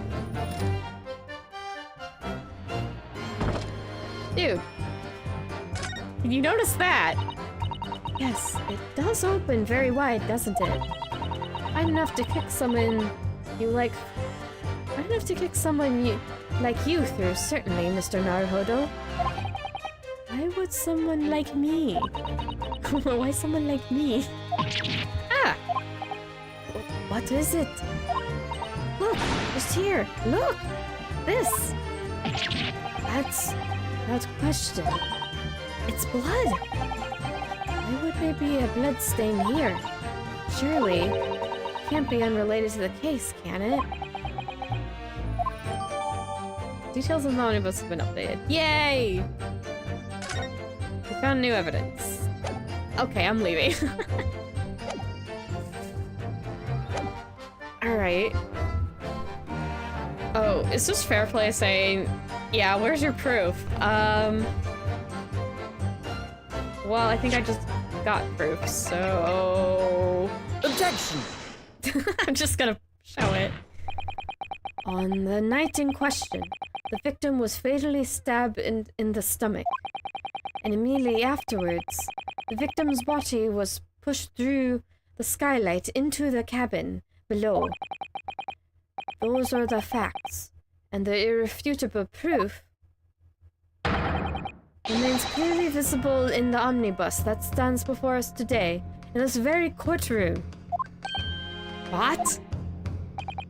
That's utter humbug. You can't possibly have any evidence. No, you can't. I mean, we didn't do it, I tell you. It's impossible. Irrefutable proof. Here in this courtroom. Counsel. My lord. I believe everyone would appreciate a little clarification here, Where exactly within the omnibus is the evidence to which you allude? You're pointing out what it is that proves the victim fell from the roof deck through the skylight. We need a... Oh. Spinny. Okay, don't get distracted by spinning around. This. Got it! Ooh. By Jupiter! Is that... blood? Ah! This blood stain proves two things. Firstly, when the incident occurred, the skylight of the omnibus was open. What? And secondly, the victim was already bleeding when he fell through the opening. Oh my! And so it follows that Mr. McGilded, who was inside the enclosed cabin himself at the time, cannot possibly be guilty of this crime. And they're freaking out. Yeah. Order! Hold it! Oh, hi.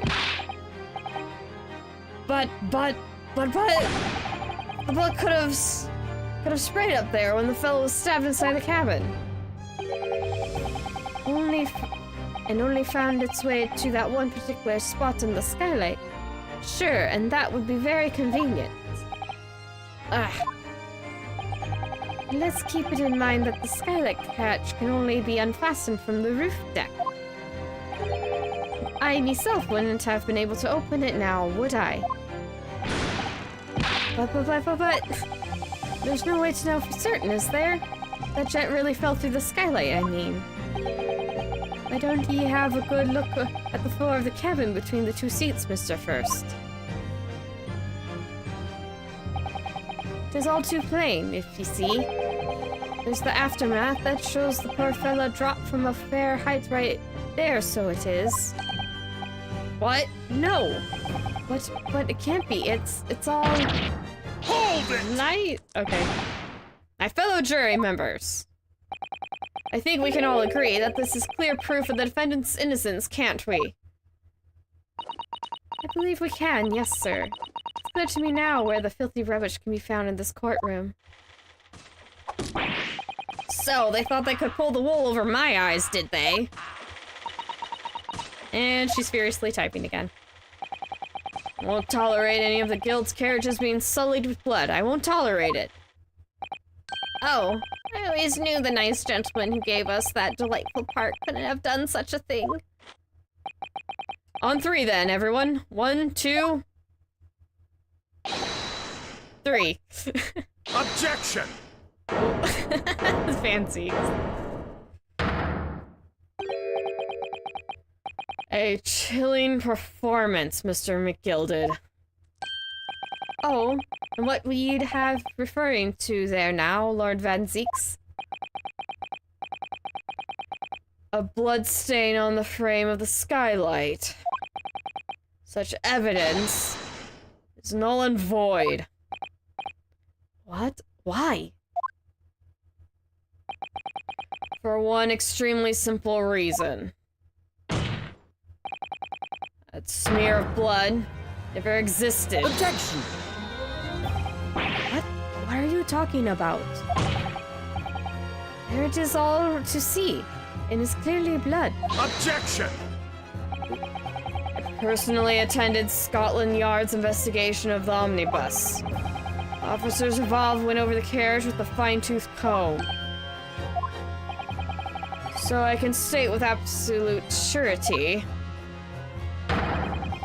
no such smear of blood existed in the carriage.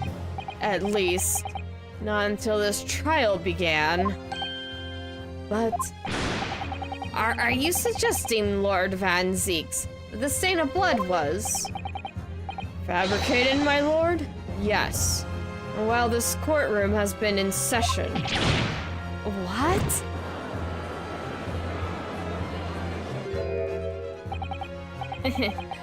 What a palaver. I must say, I didn't expect such crude reasoning from a prosecutor of your standing, Lord Van Zeeks. He's got no response to that. I'm not justifying that with a response, more like. But I'm Magnus McGilded, a fella known all over the capital for his fine contributions to public life. I don't take kindly to slander, and I'll fight it to the bitter end. Even if it's rolling off the tongue of the Reaper of the Bailey. Mr. McGilded, I realize this is your first appearance in court as the accused. However, I'm well aware of your involvement behind the scenes in a great many affairs of dubious nature. You're very adept when it comes to avoiding getting your own hands dirty. And each time it happens that a case you're involved in is investigated, you adapt the facts. Adapt the facts? What does that even mean? When you wield a fortune the size of Mr. McGilded's, however ill-gotten it may be, nothing is impossible. Tampering with evidence, manipulating the scene of a crime, bribing witnesses. I toast your ability to conduct the most convenient of stories, sir. Tut-tut-tut, Lord Van Zeeks. This will not do, to be sure. Will it now, Consul? Oh, no. I think it's fair to say, this does all sound like a rather far-fetched excuse by a desperate man. The blood on the skylight didn't exist, you say.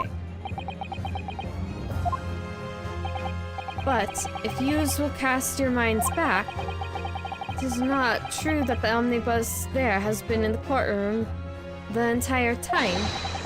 How could anyone possibly have put a smear of blood in it without the world and his wife seeing? Isn't that right now, Consul? It's true. The omnibus has been in full view the entire time that court has been in session. My learned friend. Here's to hearing your opinion on this matter, in your own words.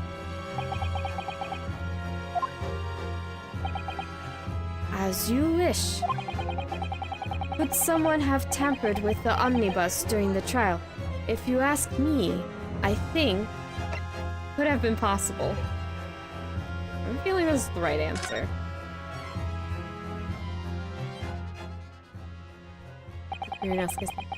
As a defense lawyer, it's my job to advocate for the defendant as best I can.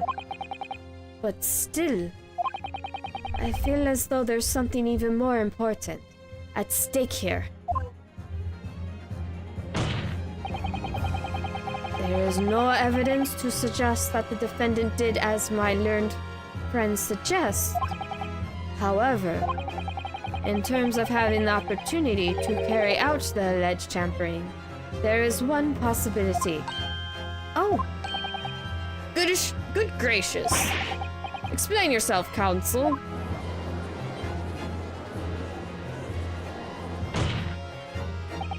Yes, there is. It seems my learned Nipponese friend has no intention of running from this deceit. Deceit? I'm sure everyone remembers clearly the recess we were forced to take. As the result of the smoke grenade fired off the as a result of the smoke grenade fired by the witness currently in the stand, Miss Gina Lestrade.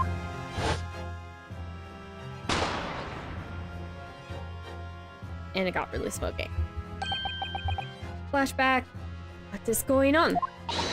Be careful, Mr. Naruhodo. Cover your face. Bailiff, don't let the accused escape. Secure the omnibus. I hereby call an emergency recess. Bailiff, ensure the defendant's in custody and clear the courtroom.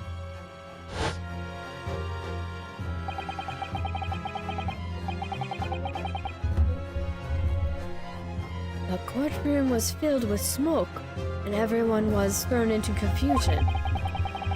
All of us were made to leave this chamber. In that brief interval, under the veil of smoke and all of the chaos, it could have been possible, still inside the omnibus. He's posing. I like how even when it zooms out, everyone's in the pose they started with. Are ye wise? What are ye trying to pull? Ye rotter feckless gouter? Feckless gouter? You're supposed to be defending me. 'Tis a wicked plot. 'Tis a plot to undermine me, so it is. Objection! Whatever you think it is, it changes nothing. The facts are the same. After this courtroom was evacuated earlier as a result of the smoke grenade, a number of inconsistencies materialized in relation to the omnibus. Inconsistencies such as... To start with, the storage compartment underneath the rear passenger seat. When the police investigated the omnibus, this compartment was full of the driver's items. Secondly, we have a smear of blood on the edge of the skylight. As I have said, I was not present at the start of the trial this morning. Unfortunately, Lord Van Zeeks, no one's able to corroborate your claims. That's true. When the omnibus was first wheeled out, both the storage compartment and the skylight were shut. Accordingly, I'm afraid I have to say, we cannot establish with any certainty if this evidence is the result of tampering or not. Indeed, my lord. No doubt there's not a single person who saw fit to verify such things. What do you think? Sorry. About the omnibus. Is there anything else unusual about the omnibus? Ooh. the bloodstain on the floor. I didn't recall seeing that before. An inkling. My lord. That's not quite right, oh well. Yes, counsel? There is one further inconsistency. A mark that surely could not have been present at the start of the trial. What? What in the devil's name are you going to say now? If you dare betray me, little maggot, you better start watching your back. Silence, Mr. McGilded. Court awaits the defense's clarification. He's very upset. This trial keeps swinging one way and then the other. I have no idea what's the truth and what's deception. What am I supposed to believe in here? I shall have to ask you to elaborate, Consul. What exactly is this alleged mark that you claim appeared at some point during the trial? Please. Got it! If we consider the victim fell through the skylight onto the floor of the cabin, you would certainly expect to find signs of blood where he landed. But as far as I recall, this bloodstain on the cabin floor was not there when the omnibus was first brought into the courtroom. Good lord! Yes, I do believe you're correct, counsel. Well said. Although, as advocate for the defense, one might say that was a very careless slip of the tongue.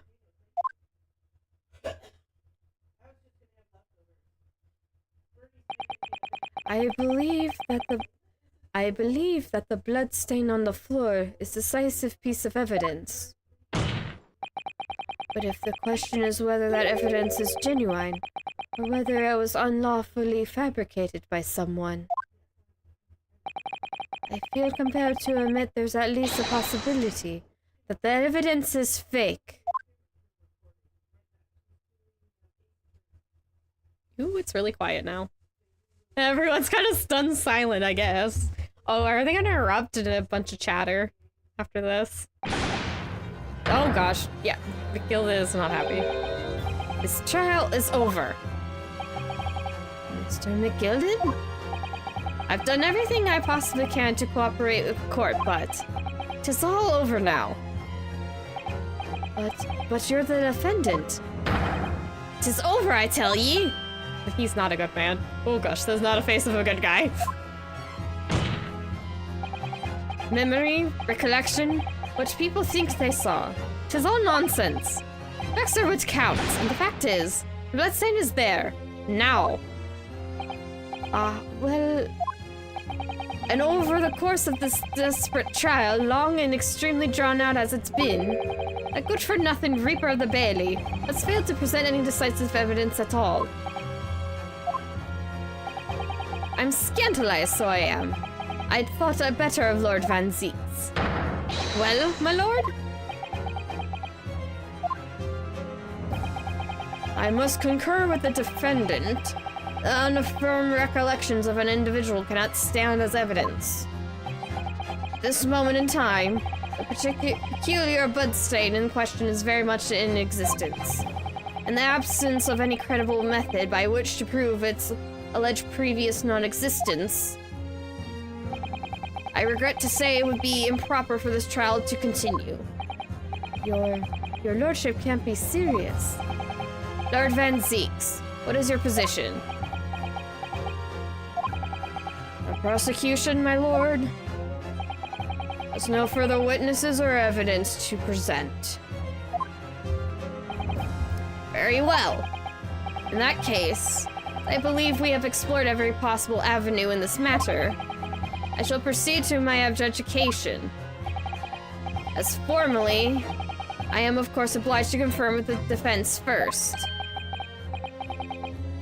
What formality?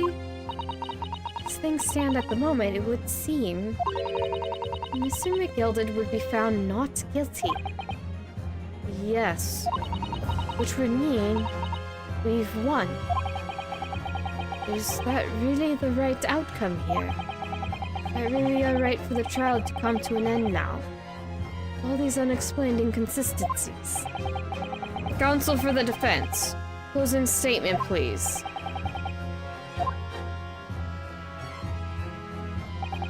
Yes. Yes, my lord. The defense believes... Oh gosh, I honestly don't know what to choose. Don't make me choose. Gosh dang it, game. I'm saving it again in case I have to redo all this. Not that I really need to, but I'm gonna save it anyway. Defendant is innocent. Defendant could be guilty. What if I choose this? Does it even matter? I am here in this courtroom today to advocate for the defense of my client, Mr. McGilded. However, this moment in time, I cannot in all good conscience attest fully to the defendant's innocence. What are you saying, man? Without any question, there is no conclusive evidence to prove that the defendant is guilty. However, there's also no conclusive evidence to prove he is innocent. Good gracious me! Order, order. This is unprecedented behavior, counsel. A defense lawyer calling the accused innocence into question. Are you sound of mind? And Mr. Gale's laughing. I'm not gonna be able to do that. Oh, 'twas a grand decision to appoint you as my lawyer, so 'twas. A grand decision. What? I must say, I didn't expect quite such an exciting spectacle at the end here, but still. Here, have this for your troubles. Ah! Your job here is done, fella. And some fine work you've done, so you have. What do you mean? 'Tis just as the right honorable gentleman so succinctly put afore. The trial can't go on anymore. And ye closing statement there was, how did he put it now? Nothing more than a formality. He's giggling. Oh gosh. And off he goes. Clapping like a monkey. You know the monkey with the... I really don't know what to make of all this. Is evidence we've seen genuine, or was it fake? His lordship would be fuming. Only a slightly rubbish should be disposed of promptly, I say. Drawer number 4 is still typing furiously. You stinking rector are always guilty of something. You, mark my words. I feel terribly ashamed I ever doubted that lovely man who gave us the lovely park. Old Granny. Now that the proceedings have unfolded in this way, I am compelled to declare a premature end to this trial. Furthermore, the court must accept the defendant's plea.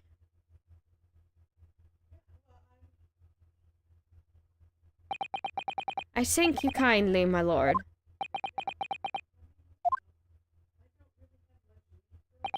I hereby pronounce the verdict of this court. Objection! Oh. But we still haven't determined if the bloodstain in the omnibus is genuine or not. We don't know if these witnesses are telling the truth or a pack of lies. We have no idea about the truth. Lord Van Zeeks. My lord. Case made by the prosecution was flawed, plain and simple. Nothing to say about that. If indeed the omnibus presented as evidence was tampered with, the prosecution is at fault for allowing such a disgraceful perversion of justice to take place. My sincerest apologies, my lord. Objection! Hmm? But wait.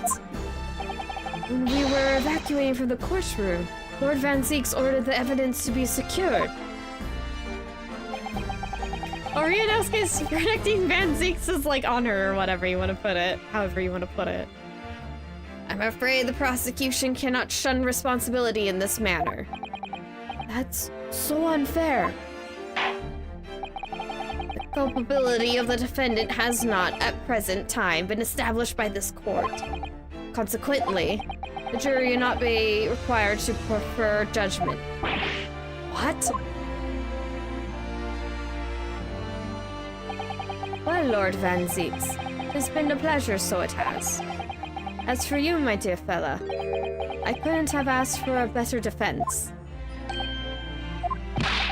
You mean to tell me this all has been a grand waste of time? 'Tis the law of the land, my good man. If you'd like to pursue the matter further, you can always go ahead and try to change the law. Magnus McGilded. Good grief. You've more to say to me, have ye? Just one thing. A warning. This is far from over. Well, something to be looking forward to then. And he's laughing again. Are you gonna clap away like a monkey? Okay, no, you're still sitting there. I hereby pronounce the defendant Mr. Magnus McGilded not guilty. That was a circus. There's confetti, but I'm not happy about. Oh, there's fireworks too. Who lights okay, never mind. Actually, especially during this time, who lights fireworks in a building? You're going to the building to play. Can't believe it. This is an outrage. They should have examined evidence more. What are you talking about? The man's been cleared. He's innocent. Yeah, it's a circus. I wasn't expecting to get through the trial today. With the courtroom in a pandemonium for the second time that day, Judge delivered his verdict. And my first ever trial in Great Britain came to an abrupt end. The defendant being found not guilty. Obstinately, a victory for us. Yet you're not happy about it. Neither am I. Neither was I the first time when going through this. I'm like, oh yeah, this man is sketchy. This man guilty. But it's like, oh, what am I to do though? Okay, so we're back in the defense antechamber. It certainly was a long trial. Ah, yes, it was. Your first ever trial on foreign soil, and your first victory. It's a wonderful performance. And Susato is about. My heartfelt congratulations. And to you, Miss Susato. Thank you for your assistance. I suppose we should be happy. Both of them are like, we should be happy, but we are not. The trouble is, we're still completely in the dark about what actually happened. Well, we didn't have enough time. But isn't it wrong? I mean, who was actually responsible for Mr. Mason's death? We don't even know that. The sole aim of the defendants is to obtain a verdict that exonerates the defendant. You carried out your duty to perfection. Not necessarily. If the defendant is clearly guilty, the duty of a defense lawyer becomes making sure they don't get a sentence worse than they deserve. Do they not know that? Or is that actually what the law was at the time? To my understanding, current law stands as if you're defending an obvious person who's in the wrong, then you're just trying to make sure they don't get any more or less than they rightfully deserve as a defense attorney. You're not trying to get them off scot-free. At least that's the view in the US, I think. I don't know about elsewhere. I know in Japan it's certainly like if you get brought to court, you are guilty. They have to prove your innocence. Yeah, while it's a little relevant, The Ace Attorney game is actually like the whole series just completely is a reaction by the developers to hearing about who are Japanese, mind you, is reacting to how their courts of law went. It is, to be fair, a bit more extreme in the Ace Attorney world, how things are set up, but it's actually maybe disturbingly more close to the truth of a matter than you might think. And I don't think much has changed since then, and this game series came out in the 1990s, I think? I don't think it was the 80s. Well, it came out before 2000, that's for sure. I'm pretty sure about that. But yeah, Japanese law is kind of crazy scary. You never want to be accused for anything. That's why I think people are so well behaved in Japan, more or less. That people don't try to cause trouble, is because if you get accused by anything, even if it's the wrong place at the wrong time, you know, you're just going to be, you could get put in jail for a crime you didn't commit. It's pretty scary and pretty hard for being a defense lawyer, so I've been told. Though, of course, I imagine just like most places, it kind of depends on which part of the country you're talking about, but, certainly in Tokyo, you don't want to be accused of anything and be brought to court unless you got a pretty airtight, yeah, this person is innocent kind of thing. So yeah, don't get in trouble with the law. All you Mises, no get in trouble with the law. Behave. So it's okay to tease friends, but my goodness, don't break laws, please. It's pretty scary. Anyway, you carried out your duty to perfection. That you did. I don't like you. Hi, Gina. Mr. McGilded. Ah, and that girl is with him too. Well, it seems the stories are true. Oh, what stories? About the 6 enormous fireworks they do be letting off when there's a verdict of not guilty. I'm sure yous must have seen them now. Spectacular, wouldn't you say? Yes, definitely. I heard it was a sight to behold, and to be sure it was. And I've you to thank. To thank? Have you to... Okay, this opening words are tongue twister for Leo here, and I'm... I think I've been talking so much, I'm just getting tripped up on my words at this point. But we'll see this episode to the end. It should be it's obviously wrapping up, so... Tripping over my words or no, we're gonna see it to the end. But, and I've you to thank, I suppose, for having an opportunity to see it. And he's laughing again. I'm not doing a laugh. Sorry. I'm not sorry. Oh, I don't know. I don't know about that. I'm not sure I really did anything. What on earth are you saying, fella? How did I walk out of there free man then? I don't think it was so much thanks to me as down to your planning. You're a straight-talking fella, ain't ye? Must say, you had me astray in the head there once or twice. But ye young and headstrong. Water under the bridge. Congratulations, Mr. McGilded, on having your name cleared. But nothing resolved. There's only one thing that matters to me. Oh? Aye. They've all seen that I didn't do that odorous and obstinate deed. 'Tis grand, 'tis not? I suppose it is.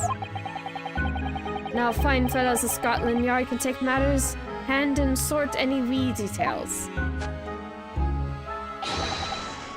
They'll see for what it is. They'll get to the truth. I've absolutely faith in them, so I have. After all, I do be providing a good number of their wages with all the taxes I pay. I think he paid off more than taxes. It's not that funny. So then, as we agreed aforehand, 1,000 guineas for your troubles, fella.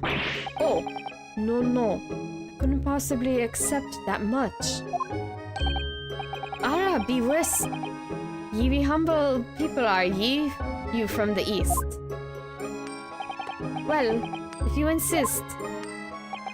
But have this, still and all. You deserve a reward. Mr. Magnus McGilded. The bailiff. Thing is ready, sir. You have to follow me into the courtroom. Into the courtroom? What's this, officer? 'Tis sooner than I was led to believe. I hope it's not inconvenient, sir. There's some changes to the schedule. Well, I must be making tracks now. 'Tis time for the inspection. Sorry, what inspection? They're going to be examining the omnibus again, so I'm told. I asked if I could be present for it myself. They're going to examine it again? How? Naturally, I'm under no obligation to take part in any more of this matter now. But as an upstanding member of London society, I do be doing my best to help where I can. 'Tis a gentleman's duty, so it is. So then, fare thee well. 'Twas an absolute pleasure meeting yous. I hope ye have a whale of a time while you're studying here in Great Britain. Yeah, I guess he will. And there he goes. A free man. Oh, hi, Gina. Oh, I forgot she was here too. Oh, jeez. Off she goes with the smoke grenade launcher. Don't move! Where is I want to say? Get to move on. Surely does take forever to load that thing. Miss Lestrade, would you mind putting that thing down? You know, please don't shoot Ryunosuke. You're a grown-up. Sorry. And I hate all grown-ups. I'm getting the accent of Mr. McGill. Ah, there you are. Oh, it's Iris. Naughty. Running off like that. This is Iris. I know that because I've played this. Actually, I knew that before even playing the game. We get introduced to her. People thought she was going to be a prosecutor. I remember that. People were like, how young are they going to make the prosecutors? She's not a prosecutor. She's not even in law. She does show up in the courtroom, though, but as an assistant. But yeah, this is Iris. In this house, we like Iris. Is this some kind of pic? Who's this little girl now? And taking what you will with... And taking what with you as well. I was looking forward to the trial run of my experimental smoke grenade launcher. Ha! Oh, do you want to play? You won't beat me. Excuse me, but who are you? Oh, good day to you. I'm, well, the inventor, I suppose, of that machine. The inventor? Well, normally smoke grenades are so dull, don't you agree? White, and more white. If you have to be shrouded in smoke, it could at least be a pretty color, I thought to myself. Do we have to be enshrouded in smoke at all? Well, in smoke, though. At all? I just took my eyes off it for a moment whilst I was changing into a different omnibus, and she pinched it. Luckily, I fitted it with a telegraphic beacon. What's it? What? I have no idea what this girl is talking about. Anyway, you're coming with me now. Back to my laboratory. What? What for? To apologize, of course, silly. To my technician. What? You mean to say sorry? You must say sorry when you've done something wrong. Surely an adult has taught you that before. An adult? I don't listen to no adults. Come along then, follow me. She's gonna use her own grenade launcher. Fine, have it your way. Oh, good. You see, I knew you'd want to do the right thing in the end. I'm gonna wash that up, sorry. I'm fairly sure what she wants is to not get shot by that massive gun of yours. I'm sure it's another grenade launcher. A little curtsy. We're leaving now then. Bye-bye! I'm so sorry for all the fuss. And there she goes, cute as a button. She was a lively one. Yeah, she was, Ryunosuke. That she was. Well, do you think perhaps we ought to be on our way now too? Yes, you're right, but where to? Oh! We haven't the time to find a place to stay. No sooner had we arrived in London, but we had to rush here. All our traveling cases are still with the bailiff. I was originally planning to spend today in search of lodgings. But at this late hour in the day, I'm afraid we may be out of luck. Don't worry though, I have a plan. Worst comes to worst, I've heard of a lovely park where we could spend the night. Please tell me you're not thinking of McGilded Park. I know it may be a little chilly at this time of year, but our youthfulness will see us through. Susato, no. Susato, no. I am not so sure about that. I think a midwinter London night will freeze a young person solid just as easily as an elderly one. Oh dear, doesn't sound agreeable. Now I'm starting to regret turning Miss McGilded down. 1,000 guineas would have paid for a lovely warm room. Or a mansion. Oh dear.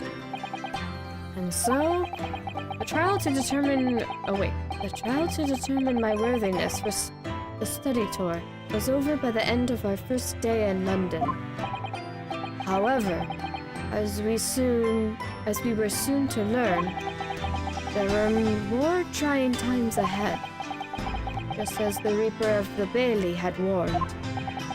The case was far from over. Ooh. Oh. What's going on? Get the fire brigade! Water! Bring water, quick! It's on fire. How did this happen? Oh, I don't hello. know, sir. By the time I got here, it was already engulfed. Hi, Grayson. No one was supposed to be allowed in here before we started investigating. Oh. Someone's stuck inside. No. Oh, good God.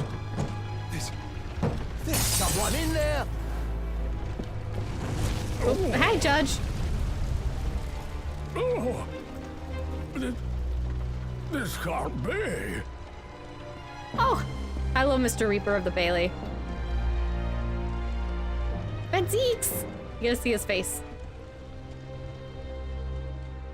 It was broken before, but now it's not. Well then. Yep, it just ends right there! It just ends right there! Can you... Oh gosh, I remember playing this. I'm like, I don't like this. This guy didn't get... is clearly the one who did it. What's going to happen? And then that happens at the end. And I was also like, oh, it's Iris. It's one of the new characters. Not that we even know her name. Okay, she just took Kino off. All right. Where are they gonna lodge? And then it has that cutscene. And I'm like, I'm going to assume that Mr. McGilded is the one in the omnibus, given that he was dragged off to go look at the omnibus. So, yeah, we didn't have to worry about that guy. Regardless of the verdict, I guess. He got his comeuppance. I think he would have rather had a guilty verdict, to be honest. But hey, Ryunosuke's here, and the bad guy got his comeuppance. Let's go! I'm gonna save this though. But I'll do that here. So yeah, that's the first real, like, well, the tutorial trials actually, for once, doesn't feel really easy, that it's just showing you how the game's gonna be and how to think about things going on. The first trial of this game is actually more than just a tutorial. It's actually it was a little bit more difficult. I'm like, this is pretty high up there for a first trial in this game, jeez. But this one, which is the second trial in the game, but the third case, or episode as it's called in game, I'm using the word case, is definitely not as long as I thought it was longer. I thought it was gonna take longer. I didn't really remember the second half. I mostly remembered the fact that this episode ends with the carriage on fire and me going, what is going on? What is going on? And then going to the next episode going, what is going on? Which you don't even find out in the next episode. The next case is going to be, it's not filler. There's no filler in this. It kind of feels that way, but no, it's setting up stuff. There's no filler in this. At least not too much. We'll be introduced to a character we'll be seeing again in the next trial, so. It's character introduction trial, let's go. I actually quite...